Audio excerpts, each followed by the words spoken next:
Welcome to another exciting episode of our English Grammar series. In today's video, we're delving into the fascinating world of active voice and passive voice. Understanding these concepts is essential for effective communication. So, let's get started. First, let's explore active voice. In an active sentence, the subject performs the action. For instance, she writes a letter.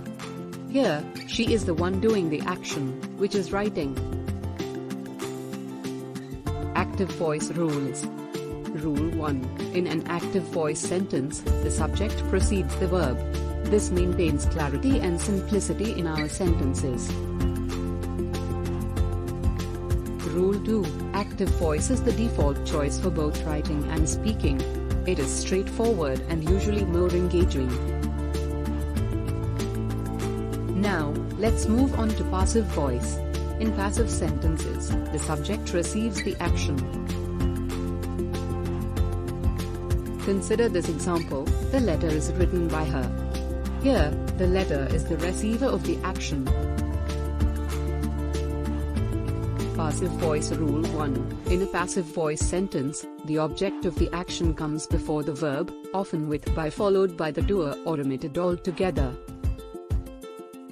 Passive voice rule 2. Passive voice is employed when the emphasis should be on the receiver of the action rather than the doer. It's commonly used in scientific or formal writing. Section 3. Active versus passive. Let's now compare active and passive voice using examples to better understand their differences. Active versus passive. Example 1. She writes a letter. Active versus. A letter is written by her. Passive.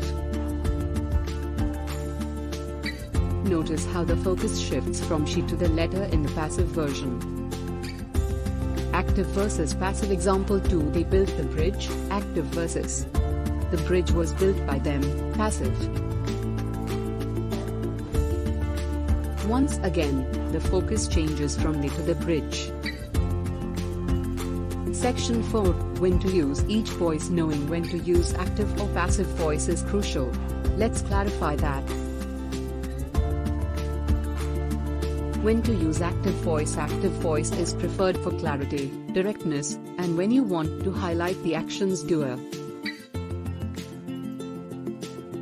When to use passive voice. Passive voice is suitable when the emphasis is on the receiver of the action, the doer is less important or unknown, or in formal writing. Section 5. Common passive voice mistakes. Before we conclude, let's discuss some common pitfalls to avoid when using passive voice. Passive voice mistake 1. Mistake 1. Overusing passive voice can lead to wordy and less engaging writing. Strive for balance. Passive voice mistake 2. Mistake 2. Using passive voice to evade responsibility or conceal information can result in unclear communication. In conclusion, mastering active and passive voice in English grammar is a valuable skill that enhances your ability to communicate effectively. If you found this video helpful, please give it a thumbs up and consider subscribing for more grammar insights. Feel free to ask questions or share your thoughts in the comments below. Thank you for tuning in today. Keep practicing, and soon you'll be a pro at using active and passive voice. Until next time, happy learning.